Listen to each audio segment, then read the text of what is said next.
Hi guys, welcome to episode 9 of the One Small Change podcast. On today's show we have Mr Will Goodge. Will is a good friend of mine and a really interesting chap, and I'm so excited for you guys to hear this conversation. I'm sure it's going to be a wide-ranging and really exciting chat. Will, for those of you that don't know him, started his career as a professional rugby player before being signed as an international male model. He's modelled for Men's Health, for Derek Rose, for Adidas, just to name a few. But unfortunately, a big part of Will's story was that he had a tragic family loss at the tender age of 23, which actually led him to becoming an ultramarathon runner and somewhat, in my opinion, of a bit of a philanthropist. He's raised tens of thousands of pounds for various charities through incredible feats of long distance running, and I'm really excited to talk about those today. Just to name a few, in 2019, Will ran 850 miles from Landsend to John O Groats. Last year, he ran 12 marathons in 12 days, which is just insane in the run-up to Christmas. I think he called it the 12 marathons of Christmas. He has also recently become head of running relations for the CBD brand puresport CBD. CBD, a really interesting topic, so I'm sure we'll get into that as well. So, Will, welcome to the show. How are you doing? You missed one thing off, though, Dr. Simon. Far away. I have fantastic teeth, and they are courtesy of yourself. Yes, yeah, I did have a hand to play in that one. Yeah, you should definitely add that to my intro, and I'm going to continue that to every intro if I ever do a podcast again. And has fantastic teeth. He does have fantastic teeth. Yeah, I agree with that. So, mate, thank you so much for coming on the show. I always like to start the show by going back to the beginning. Let's talk a bit about. We started off that intro with rugby and then moving into modelling, which is not a classic move. No. Can you tell us a bit about how that came about, how you ended up getting into modelling, everything about that journey?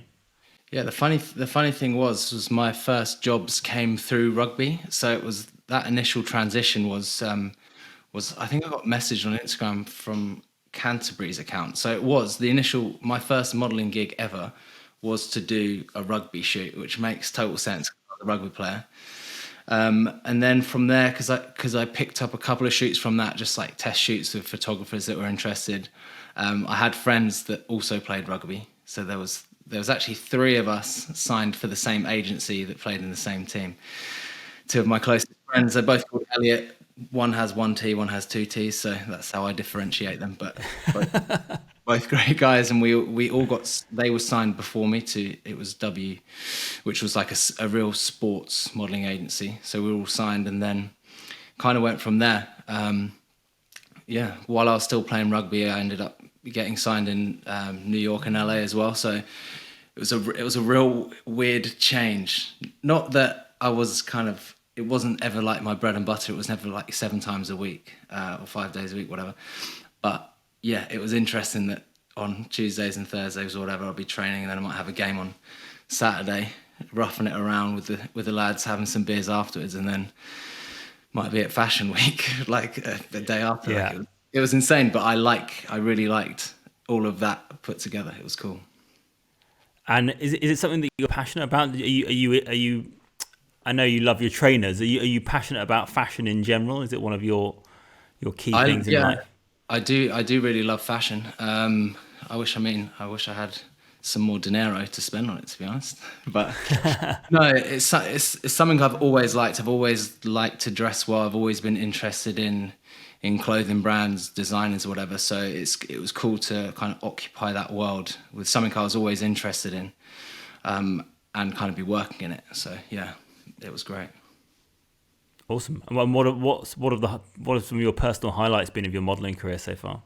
I think any of those times, like the most memorable was the first time I went to New York, and I didn't work for these brands, but you're getting sent out to see like head of GQ or Ralph Lauren, and you're going like 50 floors up and meeting brands you grew up as a kid like looking at on magazines and being like, what am I doing here? I've got imposter syndrome. I still kind of have that. I don't feel like, I guess I don't think of myself as a model. Like, I don't know if that's pigeonholing myself, but it's just something else I do, which at times I love. Sometimes it's like a bit whatever, to be honest. but I've got a lot of gratitude for the industry and what it's given me, and sort of the platform that's come of it has then helped, as you alluded to, kind of like my charity work and stuff. So I give a lot of love to that industry for sort of, as I said, the platform it's definitely helped build, put it that way. Yeah, yeah, absolutely. Well, yeah, let's talk about that then. So, I mean, as I alluded to in the intro, very, very sadly, I think it was 2018, you lost your mum to cancer, really young, 53, no age to go at all. Can you talk a bit to that about, I mean, you were a really young guy at that time, you still are. How you got through that mentally, how you sort of processed that. If it was something, I mean, you seem to me to be an incredibly balanced guy and like always really happy and loads of energy. But I'd love to hear about like how you were at that time, how you got through it all, and how it shaped you moving forward. It's kind of funny you say that as well, because like being at the funeral, I gave a speech and kind of got through the whole thing. Definitely did. That was a very proud moment for me. There's not many things I like think that warrant my own sort of pride towards myself, but that's one thing I hold true to my heart. I got through that. I only kind of teared up a bit at the end, but as you said, I had a lot of friends and people close to me who were like, "You're dealing with it like really well." Like I was still kind of happy, still my same personality, and obviously, but at the same time, inside I'm being eaten up, and you're putting on a mask. Things still suck, but I didn't want to lose who I was and be obviously outwardly sad. Like there was times I'd have conversations with close friends about it, sure, and I might break down from time to time still, but yeah, I wouldn't nothing. And for her as well, I never want to be weak, like because she was my mum and I've respected her so much and have taken a huge amount of strength from the struggle she went through. Like I'm trying to make her proud of me still. That's what I think. And through these challenges I've done, I feel like the ultimate connection, the whole thing of you being like half your mum and half your dad or whatever. Like I feel that, especially at those times when I'm at my most depleted. But in terms of dealing with it at the time, that's when I found running. Running became like my therapy. So times I was sad or upset, I'd take off. It wouldn't matter what time. Usually it was late at night. I'd just get my trainers on. It might be raining, it might be cold, and I'd just go. And it was never that. Yeah, I do enjoy your head torch running sessions on Instagram stories. Yeah, and I still do, because I still live in the same town. Like I still do those routes, and every now and again, if I haven't ran like that original route of mine, I'll go and do it again. And it's like, especially if I'm off the back of being away for a while or kind of haven't maybe ran that much around where I live, it's like it's a real like a connection again to my roots and how I started. So yeah. So let's go back to that, 'cause I think the first marathon you did, if I'm right, it was a route of your mum's favourite places, or was that correct? It started off at the family house, and then I ran to Bedford Hospital. So she was a nurse in her time. Some of it was spent at Bedford Hospital. That's also where the Primrose unit is, a Macmillan cancer support ran unit that did most of her care.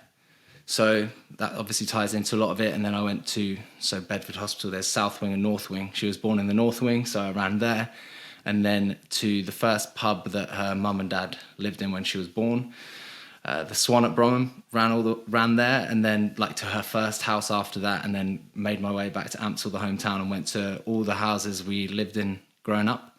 And kind of serendipitously, it worked out as a marathon. So that's another kind of semi-strange thing. And I mean, I like those little connections that might be like chance, but that's quite a lot of chance. So yeah, it makes me feel like the path I'm going on and what I'm doing is right, and I'm getting a lot back from it. And hopefully, like I get a lot of people reaching out at points, which is the most humbling thing, saying if something I've done has helped them, it's like insane to me. But that's why it's not the whole reason why I carry on doing what I'm doing, but it's a big part of it. Yeah, absolutely. So you started off with that single marathon, but you've really ramped it up quite significantly over the last couple of years. Obviously, you did, as I mentioned before, you did this. Was it Landsend to John O Groats? I went John O Groats to Landsend. other way John O around. Groats to Landsend. Sorry. Same. Talk us through how that was. I mean, how long did it take you? 850 miles seems like a hell of a long way. I mean, talk us through that whole project, because that was your first really big one, right? Yeah, for sure. So I did the Christmas marathon, and it's not like I thought about doing that and then being like, oh, then I'm going to go and do this. It was more like, it was the first Christmas when my mum wasn't there, and Christmas is all like, well, in the like our family anyway. She cooked the dinner, she wrapped the presents, she decorated the tree, like Mandy Goodge's Christmas, right? So half of me was like, fuck, I'm not looking forward to Christmas too. I don't want it to happen because there's so many constant reminders, right? And then the other half of me was like, well, you've been running a bit recently, so why don't you shoot for your first marathon and do it for charity, and hopefully you can. That's like my present to her. That's like my Christmas present. There you go, Mum. You're not here, but I can do this on your behalf. And I think ended up raising like £14,000 or something, which was so far out of what I assumed would happen. And yeah, it was so crazy. And then when I was finished, it was like instantly, I was like, what can I do that's more? It's not like I expected to continue to raise sums of money like that, but yeah, instantly afterwards, I was like, I need to do something bigger and better than this. And at the time, it's not like I really knew what ultra running was, right? But because I think most people assume as I did, it's like the marathon is as far as you go, and that's crazy, right? Yeah. But there's actually a lot of people out there going further.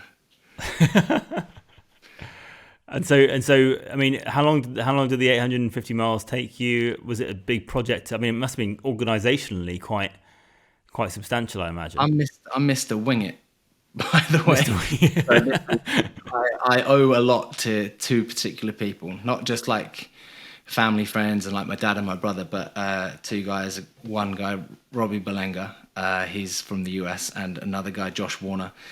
They came on quite late in the day and became my support crew that were there the whole time.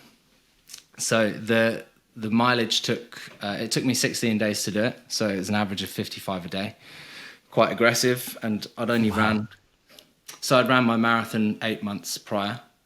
Yeah. And then in the time between, I think it was 2 more marathons. I've only ran one official marathon, by the way, still, which is in LA. And I made up another one, and I did 2 ultras.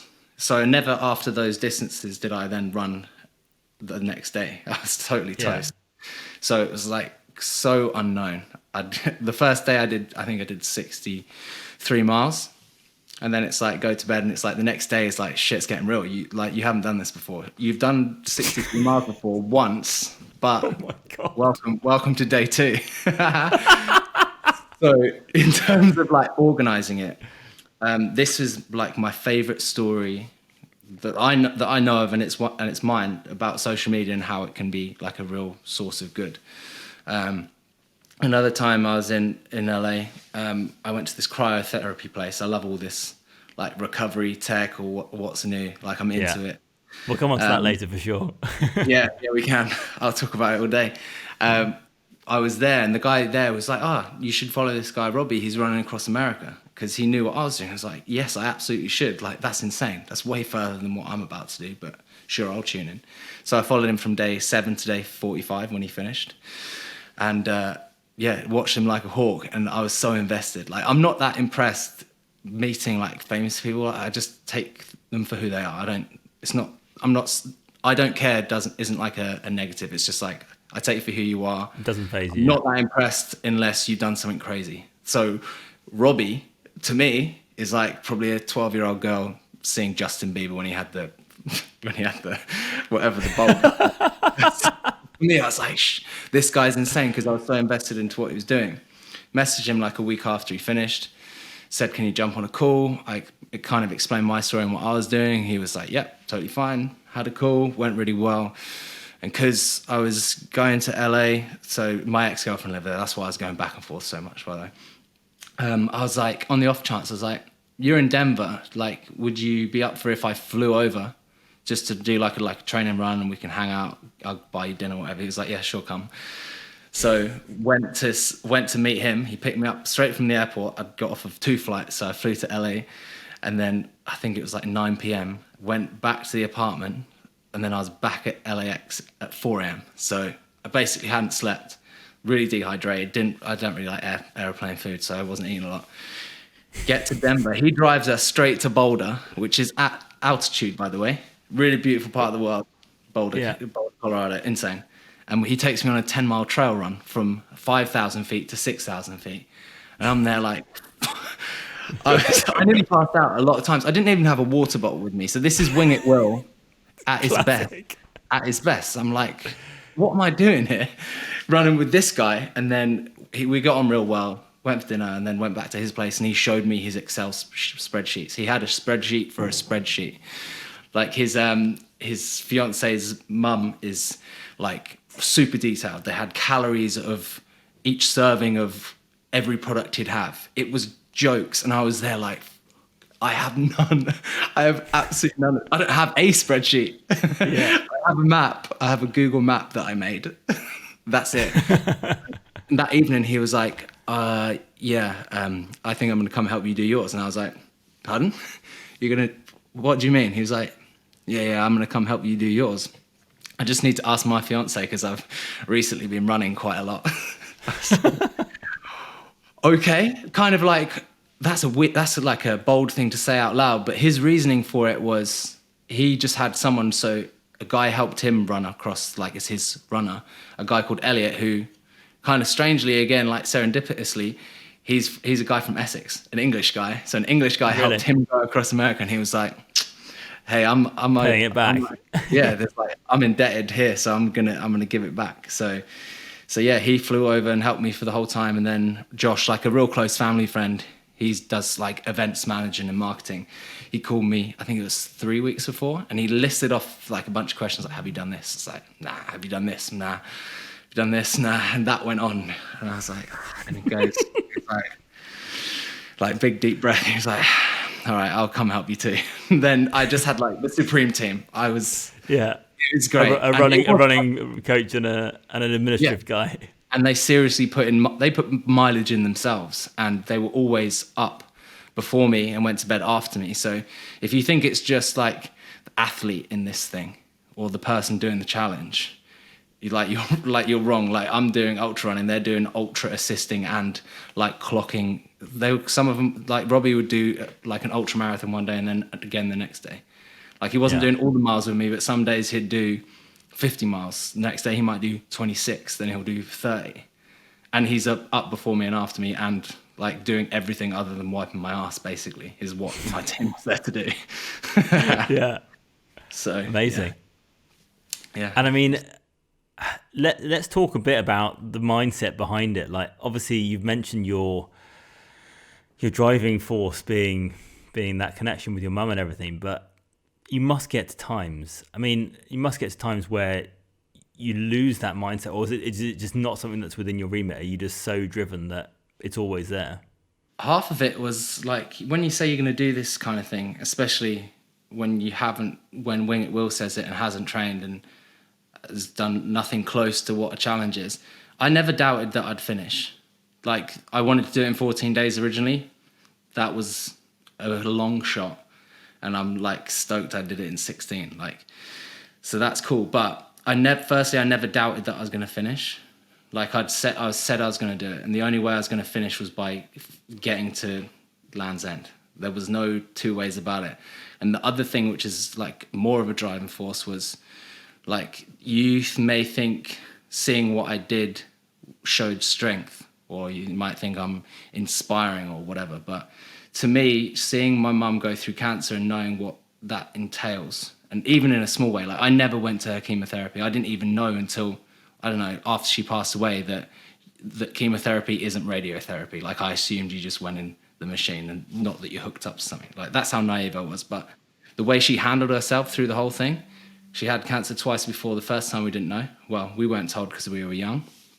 So knowing the strength of her and like what you'd call normal people, everyday people going through a disease like that, and the strength they show every day to get through it and just be normal and even be happy and cheery and still be a mum or a dad or a brother or a sister or whatever. Like that's true strength. And me running 55 miles a day doesn't touch that. So if it's getting tough, I just, there's like an insignificance I hold towards my physical output. Like, sure, I'm putting a lot in and I'm trying really hard, but yeah, I think it pales in comparison to those not just fighting cancer, but just going through harder times than what I am. I still think I'm really lucky. Like, I am so lucky. Yeah, absolutely. Well, I mean, I resonate with that 100%, mate. I don't know if we ever spoke about this before, but my sister had bone cancer when she was 7 and had to go through 23 operations up until she was sort of 20 odd. Thankfully, she survived, and she's fit and well now. She's got a little boy, and she's doing really well.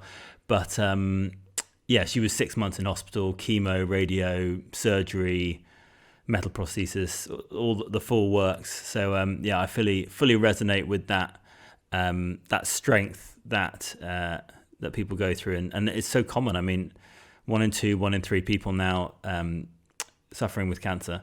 So it's something that more and more of us are having to face, and many of them are completely unpredictable genetic issues, right? It's crazy. So And yeah, I definitely resonate with that. Your sister too. It's so good hearing people getting through it, and that many years of going through what she went through is like, you wouldn't wish it upon anyone, would you? So No, but incredible, as you say, incredible strength. yeah, it perplexes my mind, and that's kind of why I won't stop doing what I'm doing or trying to raise the bar. Yeah. Well, you're taking the perspective from those difficulties to the absolute max, I think. But I mean, let's talk a bit practically about. I mean, I love to go running. I normally do sort of 5 to 10K. After about that distance, my knees start hurting. I'm wiped. I'm done. Have you got any practical tips for the listeners on classic mistakes that you see from runners, which lead to things like knee pain or whatever, or anything that you can sort of advise on how to get to those sort of distances? Maybe not 850 miles, but maybe like a marathon or even a half marathon. Not more normal things. Totally. Yeah, normal people stuff. So I think like just generally like the 10% rule across like fitness is a good one. So if 1 week you're going out and doing 10K total in the week, don't expect next week to go and do 20 unless you come from an athletic background. Like the gradual increases are going to be hugely beneficial, and that can even be like the programs where you get where it's like a couch to 5K or run your first half marathon. These programs are really good. I didn't do any of these because I'm an idiot. So don't listen, like, do as I say, not as I do, right? Yeah. But and also I came from an athletic background, so I was used to doing this kind of thing. But there are really good programs out there to follow that are right. And the reason they're out there, so like Runner's World is a great one. The reason they're out there is because they work. And you may look at it and be like, some of it's walking. But to get to a point where you're going to be running the whole time, you might have to do some run walks. So I think expect a lot of yourself, but not so quickly. And the cool thing about running is your returns, like, you build and get quicker very quickly. And there's even things with me now, like my running training has never been specific before, but now that I'm doing some more specific stuff, like I'm improving again. And it's like I've been doing it 4 years, but there's still so much room for improvement. So don't get disheartened that you can't do the most at the start. Just go through the process, and when you eventually do those distances, then you just the thing about races and like doing your first marathon, the thing you're going to be proud of most, I don't think personally to me, is doing the marathon. I think it's all the shit you did before that you didn't want to do. So build up slow and steady, have a goal, and if things are hurting initially, I think you should try and break through them. But if it's obviously something that's reoccurring, then you need to see someone professional and not listen to someone like me. Yeah. Will is not a doctor. I just like to say that. Yes, but I do have. But the knee pain thing is interesting because I had this discussion with a friend who's a keen runner the other day, and I've always assumed that running, because of the load that it puts through your joints, will just it'll naturally. My understanding, and I don't know where I've got this from, is it's like smoking for your knees. I don't know where I heard that. I don't know where I heard that, but it's I stuck like in that. my head. Is that a real thing as far as you're concerned, or is it just bad technique and bad form? I think everyone's different, but everyone can find, like, as a species, we are designed to run. We always have. Like, there will be certain conditions that you may have that stop you from going a certain distance or even running at all. But if you're just finding you're getting pain along the way, there's like, you can have gait analysis done. Like, you can go to a professional that can look at a video of you running, and you can be like, you could almost test them and be like, what do you think hurts for me? And they'll probably be able to figure it out by looking at your running technique. Really? There's certain trainers that are better for people than others. So everyone's slightly different, but there's things you can implement, even just like stretching. Like, you don't think you have to be stretched off or loose to run, or even warmed up. Some people think like just running is warming up, but if you're suffering, then dial it back and see all those little things you can incorporate beforehand, like a little stretch, or yeah, just doing a warm up, even if it's just getting the heart rate going first, especially if you're going out in the cold like it is now. Like, that's a shock to the body, and expecting just to toot along down the road at speed and not have any problems. It's somewhat wishful thinking. Some people are lucky you can do it, but others you need to focus on more things around running. Yeah, well, I've spoken at length on this podcast about my lack of stretching and my lack of flexibility. So I think that's definitely a recurring theme that I need to work on, I think. Yeah, it's always one of those things. You hear it, you know you need to do it, but you just can't. You just don't. Yeah, exactly. Cool. Let's again, just to try and add as much value for the listeners as possible. Are there any purchases that you've made recently around running or fitness that have sort of have gone above and beyond your expectations, I guess? I mean, there's so much tech around running now, and the data and everything, and I'm a little skeptical of some of these things and the accuracy around them. Do you use things like heart rate monitors and that sort of stuff? Do you find them valuable? Anything that you think's been really good? I use heart rate monitors, yes. I've never done sessions that are heart rate sort of specific, Driven, but I know how useful they can be. It's just as I said, like, I've never been that specific with my training. So like me taking up a session where I have to keep below 130, like, I'd do it, but I'd have to have a coach telling me to do it. Otherwise, I'm just going to go out and run as far as I want to do at the pace I want to do. But in terms of tech, like, for tracking wise, if you want to see how far you're going, how fast you're doing it, like, an Apple Watch is fine. I have a Garmin. It's an old one. It's a Phoenix 5 Plus. It's a good one. Its battery life is incredibly long, and because I do ultras, like, I don't need to worry about charging this every night like you do with an Apple Watch. But these are just good things to have. I've had a Whoop before. Truly, nothing is going to give you your heart rate variability. You may, if you have an Oura Ring or a Whoop, you may see times like your heart rate variability is saying you're dead. It's because, well, not actually dead, but close to that point. So you may be bugging out, but truthfully, if you want your heart rate variability, you have to get something like 15,000 data points a second, and these things can't do that on your wrist or on your finger. Like, you need to be connected up to, electroded up. Yeah, exactly. That's how you're going to find your HRV. But these things are really useful cues, I find. So while they might not be super accurate on certain things, they're really good cues, because they're reminders. Like, with Whoop as an example, like, what works for your recovery.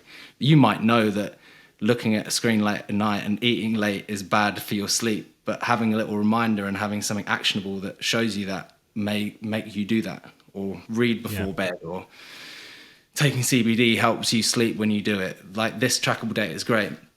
But in terms of things that have helped, as I said, like, if you're having pain, like, gait analysis is a great thing. And I've used these things recently. They're called Nerve, and they're insoles that you put in your trainer, and they have like pressure points on it. It connects to an app as well, and it's like when you have gait analysis, sometimes you just step on this little square disc. So that's one step where you might do it multiple times. But this thing, Nerve, carries data from every single step you take along the way of a run, which I find really cool. And if you can see my that's face awesome. right now, it lights up. Yeah, you look excited. I like stats, and they're not everything. But if you have an injury and you wanted gait analysis, I think they're like 230 quid or something, which is expensive, right? But if you had the money to spend and you could get that much data, you know you can give that to your physio or your running coach, and they can analyze the data and be like, also within the app, they have like this coaching stuff, and they'll tell you tips on how to be better. But it'd be useful if you had a physio and you say like, oh, my back's killing me when I run. And they have all these data points, cadence, pronation, where your foot's landing, like your step length in relation to your elevation. Like, it's really cool. Yeah. So How do you spell that brand? it's NURVV. Okay, cool. We'll So put a link to it in the show notes. yeah, they're cool. I like Nerve. And then other things, just invest in a good pair of trainers. Like, find something that fits your feet. Not everyone's the same, but good good entry level trainers aren't going to be like your Nikes with the carbon foot plate.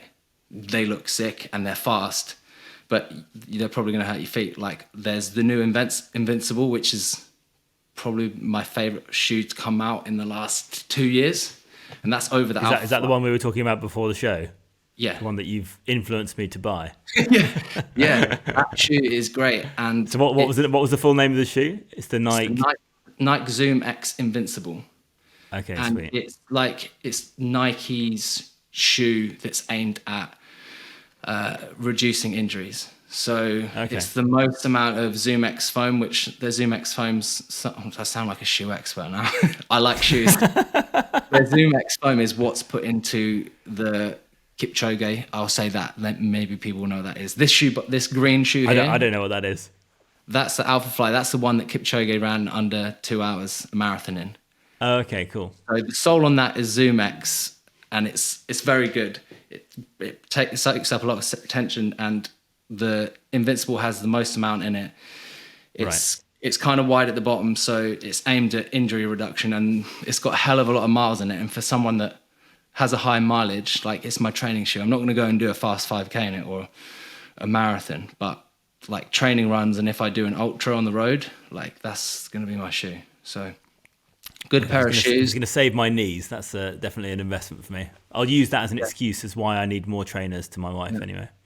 Yeah, any excuse. Love those. I mean, I don't have. And they look sick as well.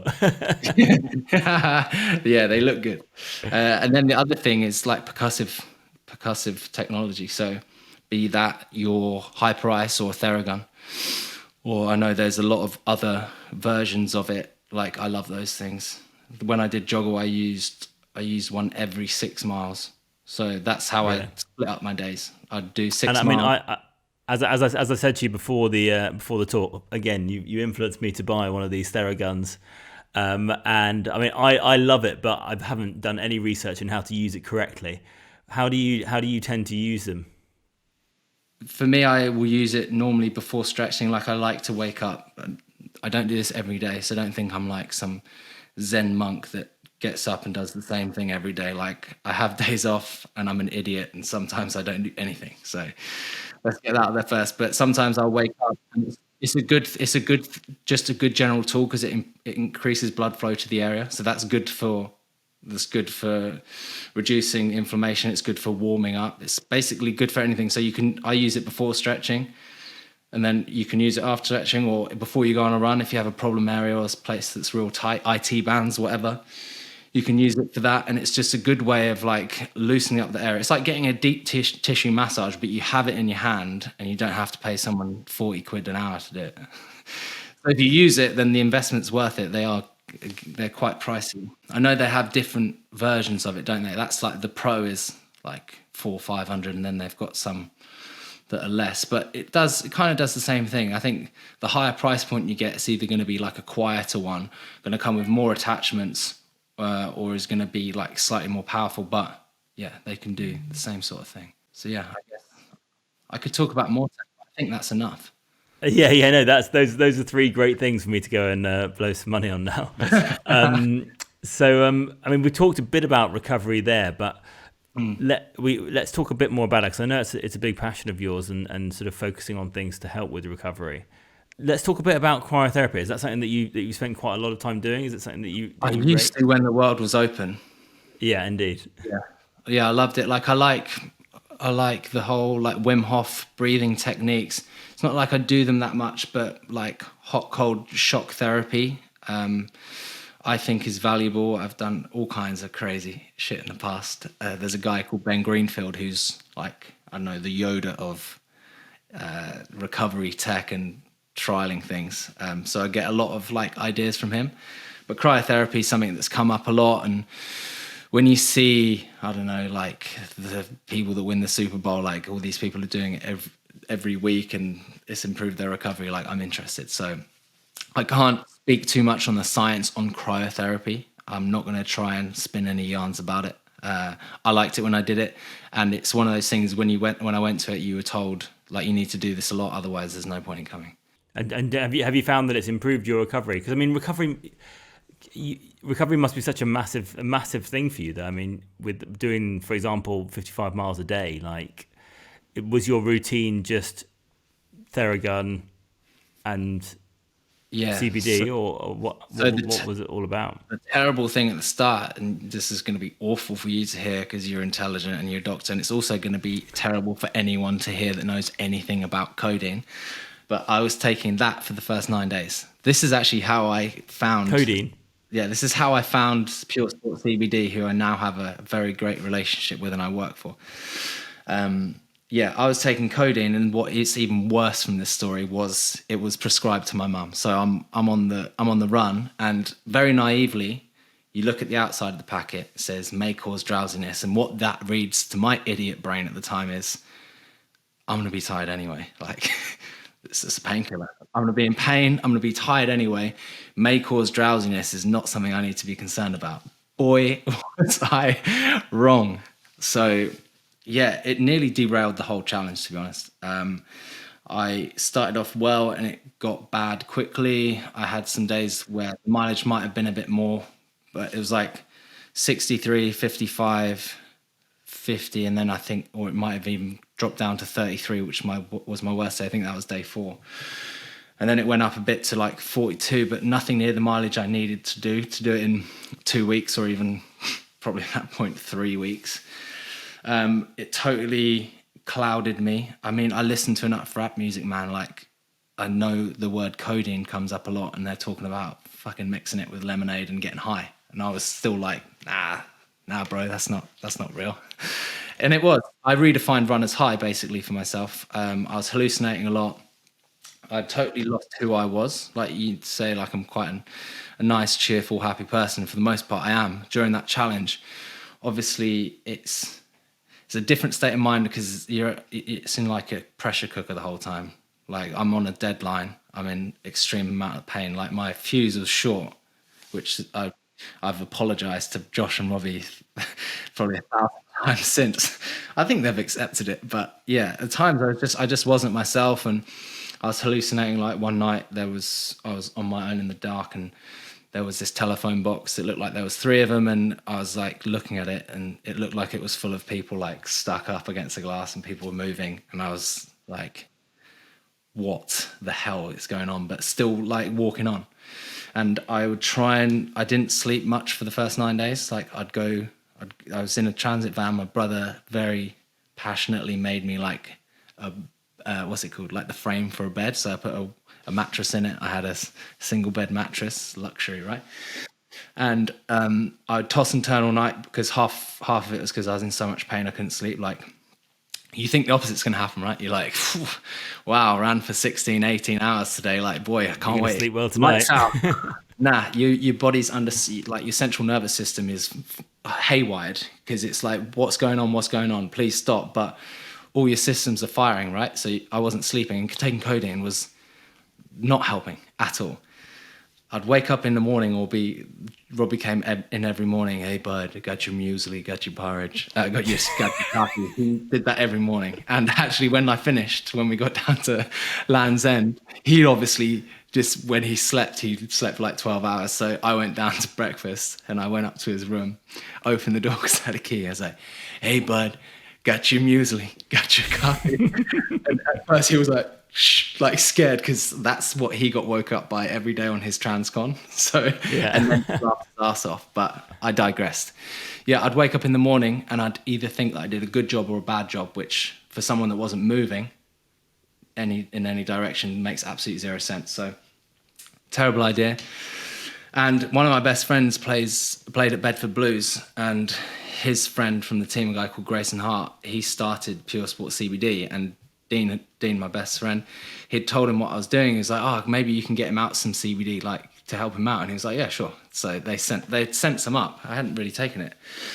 And then on day 9, my brother was tasked with the role of telling me I couldn't take codeine anymore. And the funny thing was, my initial reaction was like, "Relax, mum, like calm down." She was always on the, "Don't take anything unless you really need it, and you'll be lucky if you get like an ibuprofen and a paracetamol," which is now the way I am. Like I plug the natural route all day, and I'm fit and healthy and happy basically most of the time. So I've got to give credit to that way of life. But yeah, took CBD for the first time on that day 9. And In what format? As an oil or as a? yeah, so you take it sublingually. I think that was the only product they actually had at the time as well. They're relatively new. They've been going 2 years, so I was kind of very early.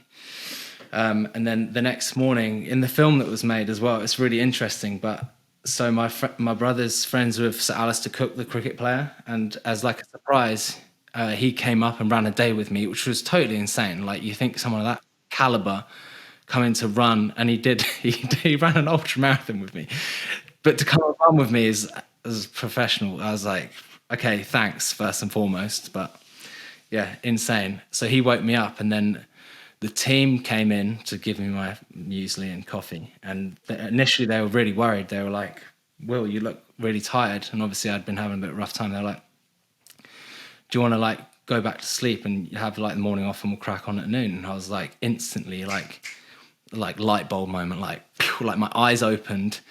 I'd been like in a fog the whole time before, because I was taking the max, I think it was like 8 tablets a day or something stupid. Then I just came out and I was like, everything was like me again. And you can see the crew afterwards, they have this interview with the guy filming it. It's like, Robbie's like, he was like, all his inflammation out his knees and his ankles suddenly went away. And then Josh is like, dare I say, he looks as good as he did on day 1. And that was the switch. Like, I'm not saying if you take CBD and you have all these ailments, it's like everything's going to disappear and you're going to all of a sudden be like Superman. You're not. But like that combination of not taking codeine and then taking this, especially in what I was doing, the results are insane. So I had such a profound experience. And then from that point on, I don't know what my average a day was, but I haven't worked it out, but obviously I started off well and it got progressively worse. I was probably in like low 40s. And then from day 10 onwards, I did 60 plus miles every day. I did my best day. I think it was day 12. I did 72 because I woke up at 2 a.m. to do another 12. So yeah, it was mad. It was total madness. But like there's still these things that happen because I take it, and there's new products that help. But yeah, I had such a personal experience with it that yeah, it totally changed that. It saved the challenge. I'd go as far to say that, and I wouldn't say that for any. I said it when it happened at the time, like before there was any kind of real relationship. So yeah, crazy. CBD for the win. And so how do you use it now as part of your routine? Because obviously they've got quite a few more products now. I know they've got some sort of like things that you rub into the muscles directly and that sort of stuff. So what are your sort of non-negotiable bits that you use on a regular basis now? The interesting thing about the cannabinoid system is it's all over your body. It's in your nervous system. There's points all over your body that have it. So it's not just within your brain that you have it. So CBD receptors react when you take CBD either orally or if it's a topical and can break through the barrier of skin. So the muscle and joint balm is something that I've really loved. That's like my other one that if I had to choose two and two only, the oil would always be number one, but the muscle and joint balm is crazy good. Like on the 12 marathons of Christmas, I'll admit I found it kind of easy. I PB'd my marathon on the 12th day.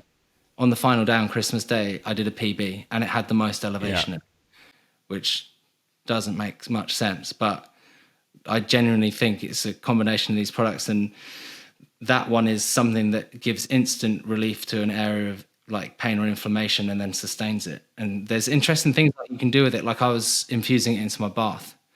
So you have all these receptors over your body. So obviously taking it orally gets into your system, especially in the glands. Sublingually is a great way of taking it. But you can take it topically as well, and then it's like localized pain. Yeah. So my dad is an old school. There's no school like the old school, and he's the fucking headmaster kind of guy. So a non-believer in most things. And he knew I was doing the CBD thing, had a golf game, an important one coming up. I was like, look, just what's the worst that can happen? He's kind of old school. There's this thought for a lot of people, and I totally understand this, by the way, because it's derived from the hemp plant. There's like, it's weed. The hemp plant is amazing, by the way, the whole thing. But for athletes and for everyone else, and it's not for everyone, but CBD with no THC is just an incredible thing. It's like taking turmeric or ginger or whatever. It's like an ancient medicinal thing that's stood the test of time. I'm a huge believer in it, and it can help so many different things. Anyway, he starts taking the oil. Everything's great, whatever. And then the night before, I do a massage with the balm on his back. He gets up. I'm like, how are you feeling? He's like, yeah, I'm not bad, actually. It's all right. Like, loosened him up. So that could be me massaging him, whatever. Next morning, he wakes up. I'm like, let's do it again. So give him a massage, gets up again. I'm like, how are you, Dad? He's like, I'm not being funny, but he's like, I feel like my back's all right. And then he goes to golf. He gets back. I'm like, Dad, how'd you get on? And he was like, oh, shit.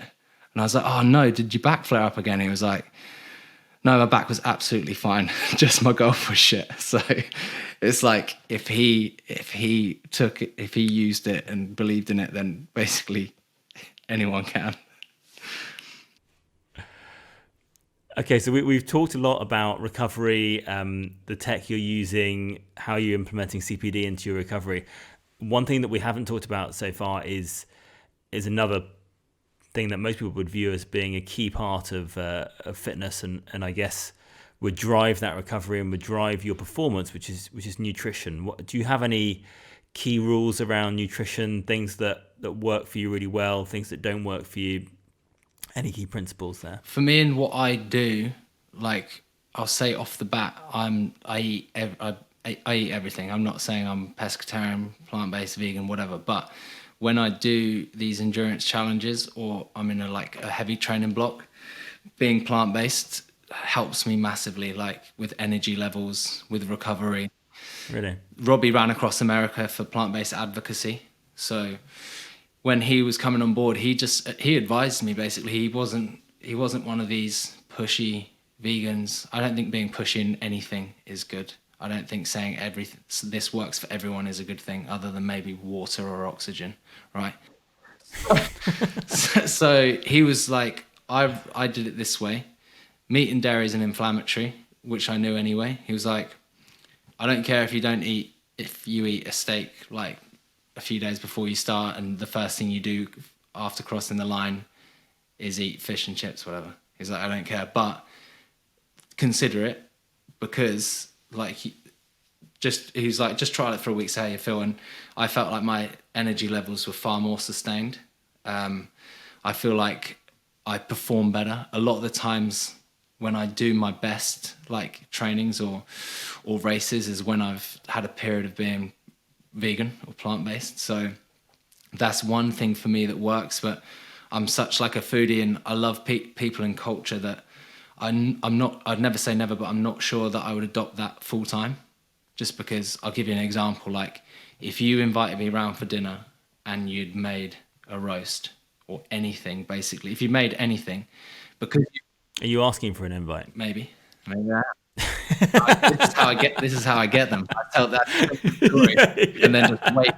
You ask them in public. I just wait by the phone for the text message or the letter through the door that says you were cordially invited to Dr. Simon Chard's abode for dinner this coming Sunday. I assume that's how you send them. That's how I invite all my guests. Yeah.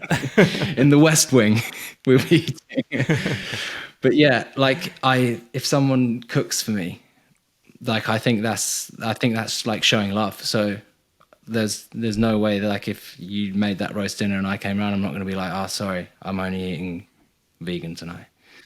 But if you knew me and like you catered to that because you knew I had a race coming up and I've told you, then that's fine. But I don't like people going out of their way to do that for me when I don't think it's warranted. Like doing it once isn't going to change anything, and I'm probably not going to come around for dinner when I'm in a 5-day ultra race. So pretty safe. Yeah. You're welcome Thank to you. What sort of, I mean, you say plant-based. I've tried to go fully vegan. Well, I tried to go partially vegan before and really struggle with eating whole foods and not just resorting back to falafel and Falafel gets well boring. And beans. Falafel does get pretty. It's delicious, but it does get boring. Are there any? What are your sort of staple plant-based meals that do the job for you, that give you the energy you need for these sort of races? Well, I even got bored of avocado toast, put it that way. I didn't think that was possible. Wow. Not possible. No, it is. Yeah. It really is. I got bored of it. Avocado toast is a great one.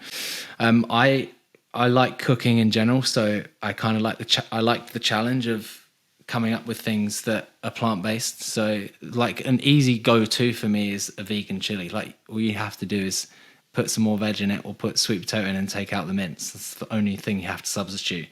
And if you cook it for long enough like you do with the meat, you probably won't tell the difference. It's banging. Another great one, mushroom tacos. Get a load of exotic mushrooms if you can, or just chestnuts, whatever. Chop them up real small. Dash over a load of like Mexican herbs as you would. Leave them in the oven for like 20 minutes at 180 till they've melted down, and then like just flex on the toppings. So make sure you get like avocado, you get refried beans, you get coriander, you get hot sauce, and like it's so adaptable. You can make some real delicious stuff. And yeah, in terms of like the go-tos, nothing for me is maybe a given. When I do ultra races, gels are useful, but not something I use too much. I like eating food, so I'd like to keep it as whole and as real as normal. And hey, you can't beat a peanut butter sandwich, basically. I agree with you on that one. What's your peanut butter of choice, out of interest? Skippy extra crunchy. Sorry for the people. Oh, come on, mate. No, not I'm Skippy. so sorry about the palm oil. I'm really sorry. There are just some things in my life that I require, and I'll offset that carbon emission and probably, hopefully, not awful practices elsewhere. But yeah, Skippy extra crunchy, dude. Whew. I wasn't expecting. Well, if you want to know my favorite hot sauce, so it's Cholula. Cholula is a really good one, and Louisiana. That's the one. Like if you go Shake Shack, they have it in there. Oh. Okay, I'm an Ancona man myself, so I'll have to try those out. Cholula is the one. You can get that in like Tesco and Waitrose, whatever. How do you spell that? Cholula. So it's also it's hot, but it's not like Tabasco. You know, you put a couple bits on it. Like it's flavorful. It's smoky, and I'm glad we've come to this point in the chat. Like I've got. I'm very interested in your hot sauce collection. I'm sure the listeners are as well. I mean, it's I love it. I love a bit of hot sauce. I think it makes the meal, especially if you're going vegan and you want to really pack. Yeah, the maddest thing as well. Dad made a vegan chili. It's downstairs.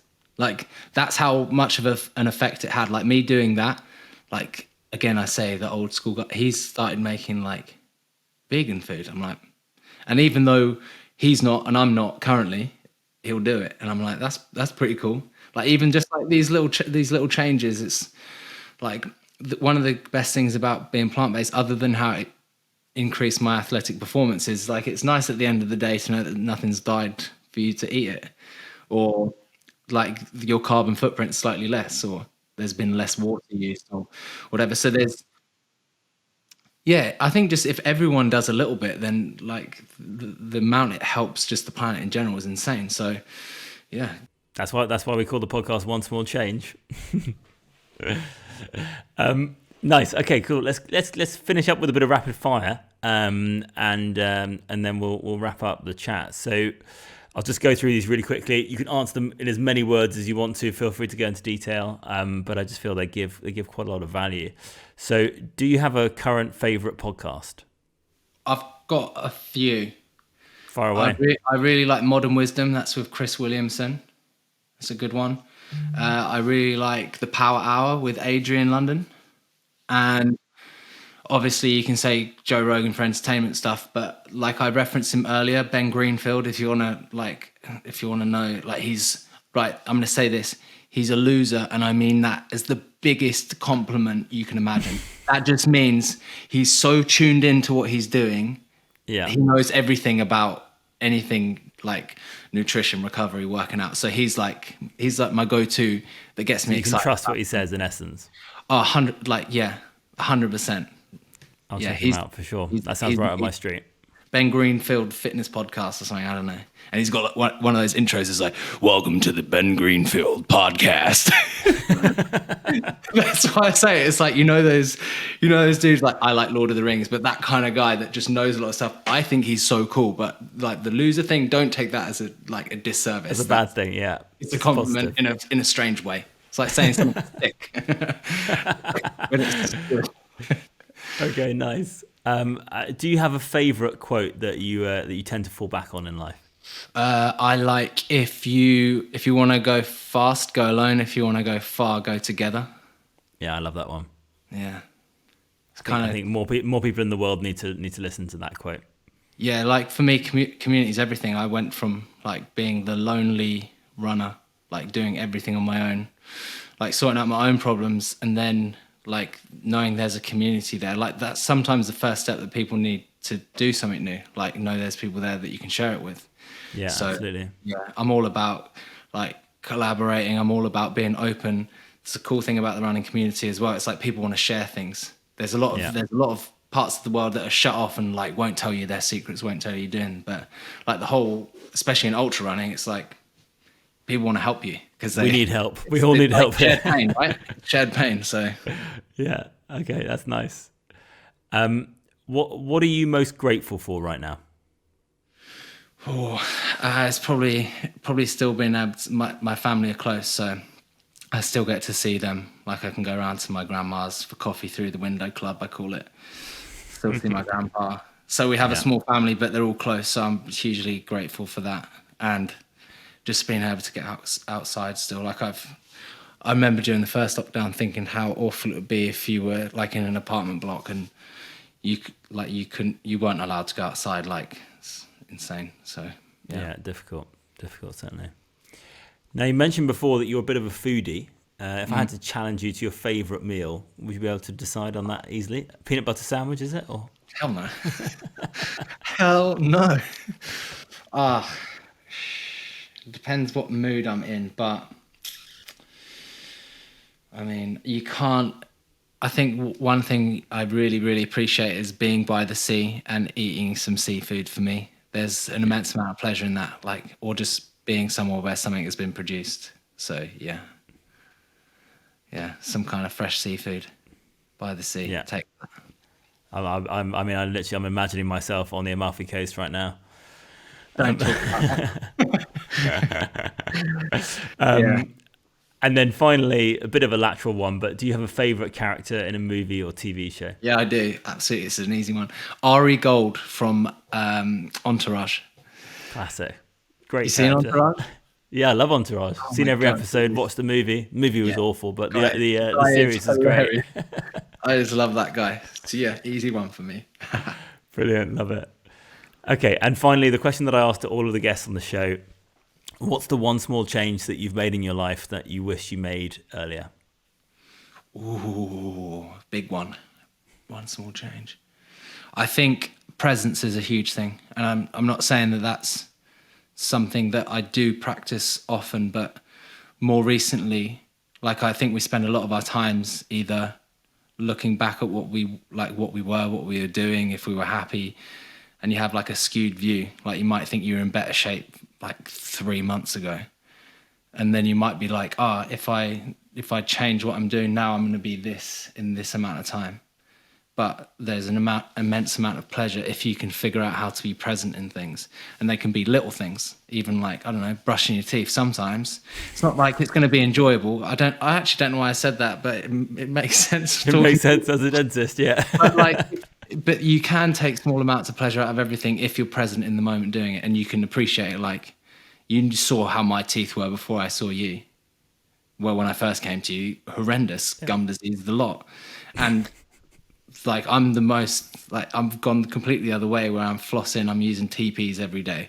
But if I'm present in that moment, I will associate that with my mouth health is going to be better. My breath's going to be fresh. And it's just like, being present and having fresh breath. Let's do that. There we go. Being present with fresh breath. That's my one. Those are the small changes you wish you made earlier. Okay.